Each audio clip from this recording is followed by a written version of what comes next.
بسم اللہ الرحمن الرحیم۔ خطبہ جمعہ بطرز سوال و جواب۔ خطبہ جمعہ سیدنا امیر المومنین حضرت خلیفۃ المسیح الخامس سیدہ اللہ تعالی بنصر العزیز 26 اگست 2022 بمقام مسجد مبارک اسلام آباد ٹلفورڈ سرے UK۔ سوال نمبر 1، حضور انور ایدہ اللہ تعالیٰ بنصر العزیز نے شام کی طرف روانہ ہونے والے چوتھے لشکر کی بابت کیا بیان فرمایا؟ جواب، فرمایا چوتھا لشکر حضرت عمرو بن عاص رضی اللہ عنہ کا تھا۔ حضرت ابو بکر رضی اللہ عنہ نے ایک لشکر حضرت عمرو بن عاص رضی اللہ عنہ کی قیادت میں شام کی طرف روانہ کیا تھا۔ حضرت عمرو بن عاص رضی اللہ عنہ شام جانے سے قبل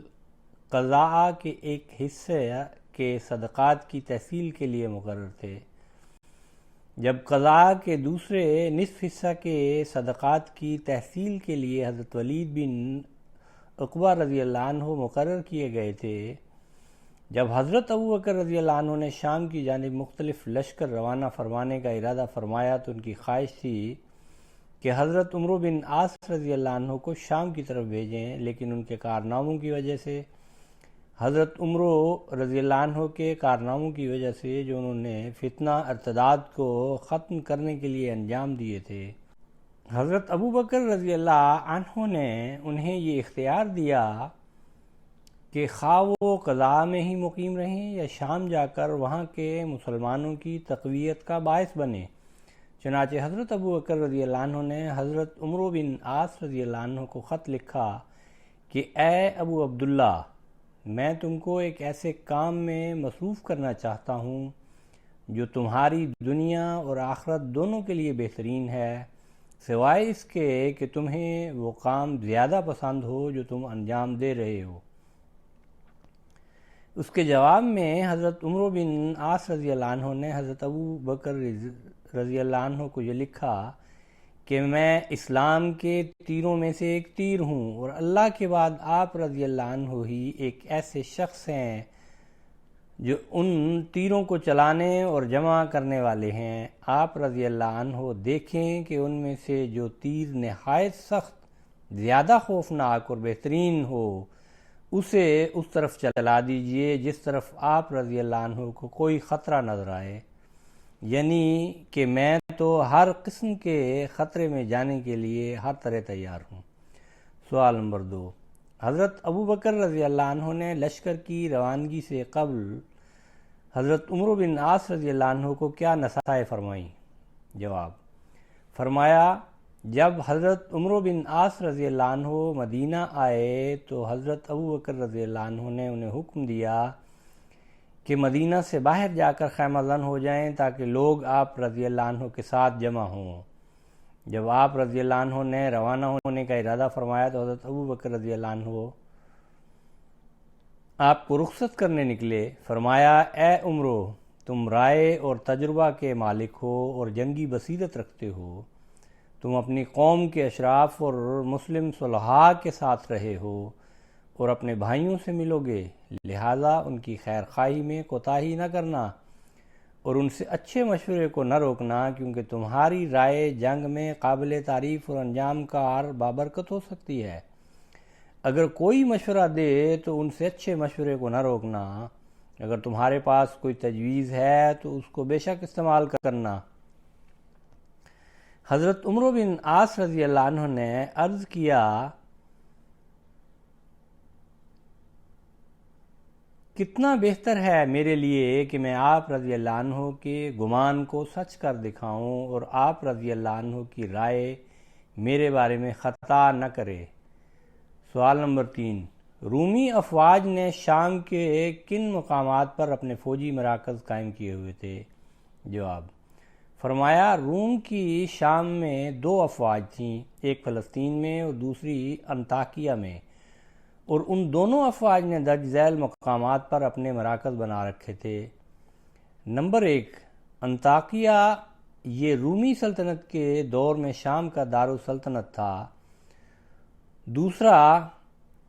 کنسرین یہ شام کی سرحد ہے جو شمال مغرب میں فارس کے مقام پڑتی ہے۔ تیسرا حمص یہ شام کی سرحد ہے جو شمال مشرق میں فارس کے مقابل پڑتی ہے۔ چوتھا عمان بلقاء کا صدر مقام یہاں مضبوط اور محفوظ قلعہ تھا۔ پانچواں اجنادین یہ فلسطین کے جنوب میں روم کا عسکری مرکز تھا جو بلاد عرب کی مشرقی اور مغربی سرحدوں اور حدود مصر سے ملتا تھا۔ چھٹا کیساریہ یہ فلسطین کے شمال میں حفاظ سے 13 کلومیٹر پر واقع ہے اور اس کے کھنڈر ابھی تک باقی ہیں۔ رومی ہائی کمان کا مرکز انطاکیہ یا حمص تھا۔ سوال نمبر 4، حضور انور ایدہ اللہ تعالی بنصر العزیز نے حضرت عبیدہ بن جراح رضی اللہ عنہ کے خط اور حضرت ابو بکر رضی اللہ عنہ کے جواب کی بابت کیا بیان فرمایا؟ جواب،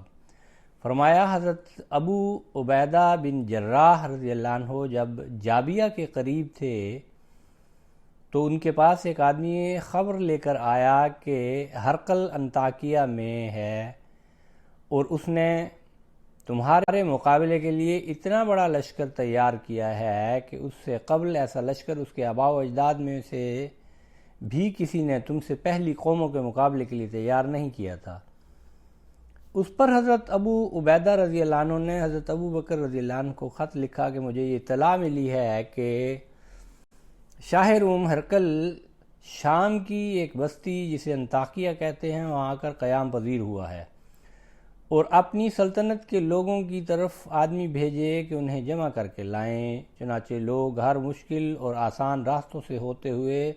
ہرقل کی طرف آئے، لہٰذا میں نے مناسب سمجھا کہ آپ کو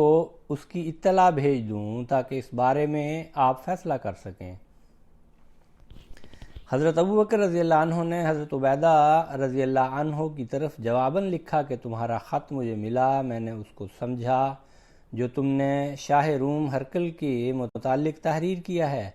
پھر فرمایا کہ انطاکیہ میں اس کا قیام کرنا اس کی اور اس کے ساتھیوں کی شکست اور اس میں اللہ کی طرف سے تمہاری اور مسلمانوں کی فتح ہے۔ گھبرانے کی کوئی بات نہیں، تم نے جو ہرقل کے اپنے مملکت کے لوگوں کو جمع کرنے اور کثیر تعداد میں لوگوں کے جمع ہونے سے متعلق تحریر کیا ہے تو یہ ہم اور تم پہلے سے جانتے ہیں کہ وہ ایسا کریں گے، کیونکہ کوئی قوم بغیر قتال کے اپنے بادشاہ کو نہ چھوڑ سکتی ہے اور نہ اپنی مملکت سے نکل سکتی ہے۔ پھر آپ نے لکھا کہ الحمدللہ مجھے یہ معلوم ہے کہ ان سے لڑنے والے بہت سے مسلمان موت سے اسی قدر محبت رکھتے ہیں جس قدر دشمن زندگی سے محبت رکھتا ہے، اور اپنے قتال میں اللہ سے اجر عظیم کی امید رکھتے ہیں اور جہاد فی سبیل اللہ کے لیے اس سے زیادہ محبت رکھتے ہیں جتنی انہیں کنواری عورتوں اور قیمتی مال سے ہوتی ہے۔ ان میں سے ایک مسلمان جنگ کے وقت 1000 مشرکین سے بہتر ہے۔ تم اپنی فوج کے ساتھ ان سے ٹکراؤ اور جو مسلمان تم سے غائب ہیں اس کی وجہ سے پریشان نہ ہو۔ یقیناً اللہ جس کا ذکر بہت بلند ہے وہ تمہارے ساتھ ہے، اور اس کے ساتھ ساتھ میں تمہاری مدد کے لیے لوگوں کو بھیج رہا ہوں، یعنی اور فوج بھی بھیج رہا ہوں جو تمہارے لیے کافی ہوگی، اور مزید کہ انشاءاللہ خواہش نہ رہے گی۔ والسلام۔ سوال نمبر 5، حضرت ابو بکر رضی اللہ عنہ نے حضرت عمرو بن عاص رضی اللہ عنہ کی طرف سے لکھے گئے خط کا کیا جواب تحریر فرمایا؟ جواب، فرمایا حضرت عمرو بن عاص رضی اللہ عنہ کا بھی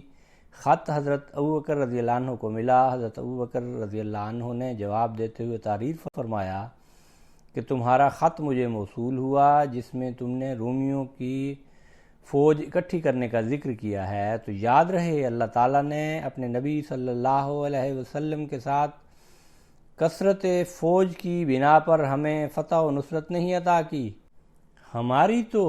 حالت یہ تھی کہ ہم رسول اللہ صلی اللہ علیہ وسلم کے ساتھ جہاد کرتے اور ہمارے پاس صرف 2 گھوڑے ہوتے اور اونٹ پر بھی باری باری سواری کرتے، احد کے دن ہم رسول اللہ صلی اللہ علیہ وسلم کے ساتھ تھے اور ہمارے پاس صرف ایک ہی گھوڑا تھا جس پر رسول اللہ صلی اللہ علیہ وسلم سوار تھے، لیکن اس کے باوجود اللہ تعالی ہمیں ہمارے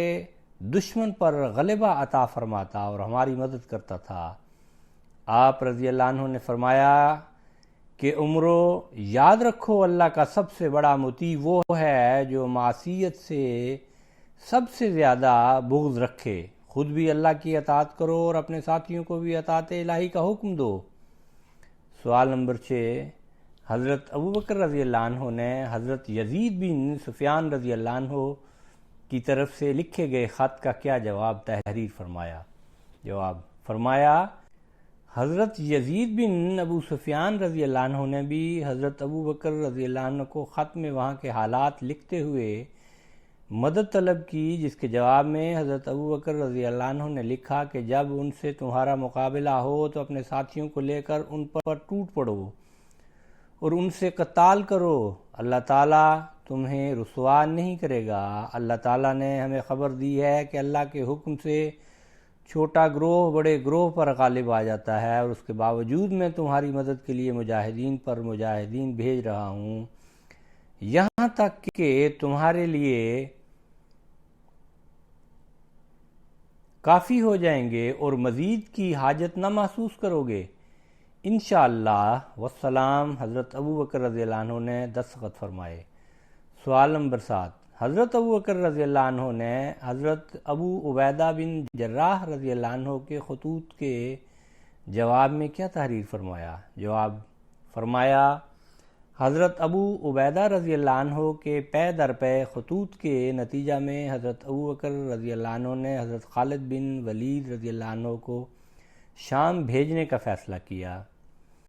حضرت ابوبکر رضی اللہ عنہ نے فرمایا، اللہ کی قسم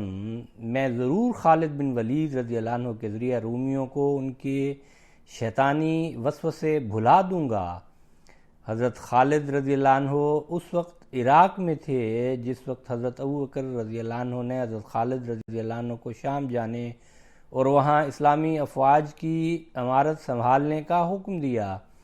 تو حضرت ابو عبیدہ رضی اللہ عنہ کو لکھا، اما بعد، میں نے شام میں دشمنوں سے جنگ کی قیادت خالد کو سونپ دی ہے، تم اس کی مخالفت نہ کرنا، ان کی بات سننا اور ان کے حکم کی تعمیل کرنا۔ میں نے ان کو تمہارے اوپر اس لیے مقرر نہیں کیا کہ تم میرے نزدیک ان سے افضل نہیں ہو، لیکن میرے خیال میں جو جنگی مہارت انہیں حاصل ہے تمہیں نہیں۔ اللہ تعالی ہمارے اور تمہارے لیے خیر کا ہی ارادہ کرے، والسلام۔ سوال نمبر 8، حضور انور ایدہ اللہ تعالی بنصر عزیز نے جنگ اجنادین میں رومی سپہ سالار کی پیشکش اور حضرت خالد بن ولید رضی اللہ عنہ کے جواب کی بابت کیا بیان فرمایا؟ جواب فرمایا، بصرہ کی فتح کے بعد حضرت خالد رضی اللہ عنہ حضرت ابو عبیدہ رضی اللہ عنہ، حضرت شرجیل رضی اللہ عنہ اور حضرت یزید بن ابو سفیان رضی اللہ عنہ کو ساتھ لے کر حضرت عمرو بن عاص رضی اللہ عنہ کی مدد کے لیے فلسطین کی طرف روانہ ہوئے۔ حضرت عمرو رضی اللہ عنہ اس وقت فلسطین کے نشیبی علاقوں میں مقیم تھے۔ آپ اسلامی لشکروں سے آ کر ملنا چاہتے تھے، مگر رومی لشکر ان کے تعاقب میں تھا اور اس کوشش میں تھا کہ انہیں جنگ پر مجبور کر دے۔ رومیوں نے جب مسلمانوں کی آمد کے متعلق سنا تو اجنادین کی طرف ہٹ گئے۔ حضرت عمرو بن عاص رضی اللہ عنہ نے جب اسلامی لشکروں کے متعلق سنا تو وہاں سے چل پڑے، یہاں تک کہ اسلامی لشکروں سے جا ملے اور پھر سب اجنادین کے مقام پر جمع ہو گئے اور رومیوں کے سامنے صف آرا ہو گئے۔ رومی سپہ سالار نے مسلمانوں کو کچھ دے دلا کر واپس بھیجنا چاہا، کیونکہ ایرانیوں کی طرح اس کا بھی یہی خیال تھا کہ یہ بھوکے ننگے لوگ ہیں، اپنے غریب ملک سے لوٹ مار کے لیے نکلے ہیں۔ وہ صدیوں کے غیر متمدن، جاہل، مفلس اور بے سر و سامان صحرا نشین عربوں سے کسی اعلیٰ مقصد کا تصور بھی نہیں کر سکتا تھا۔ چنانچہ حضرت خالد رضی اللہ عنہ کو ایک پیشکش کی کہ اگر وہ اور ان کی فوج واپس چلے جائیں تو ہر سپاہی کو ایک دستار، ایک جوڑا کپڑا اور ایک طلائی دینار دیا جائے گا۔ سپہ سالار کو 10 جوڑے کپڑے اور 100 طلائی دینار اور خلیفہ کو 100 جوڑے کپڑے اور 1000 دینار۔ تو یہ انہوں نے کہا کہ یہ ڈاکو لٹیرے ہیں، ان کو اتنا دو، رخصت کر دو۔ حضرت خالد رضی اللہ عنہ نے یہ سنا تو یہ پیشکش بڑی حقارت سے ٹھکرا دی اور انتہائی سخت الفاظ میں کہا کہ رومیوں، ہم تمہاری خیرات کو حقارت سے ٹھکراتے ہیں، کیونکہ جلد ہی ہم تمہارے مال و دولت، تمہارے کنبوں اور تمہاری ذاتوں کے مالک بن جائیں گے۔ آواز شعیب خالد۔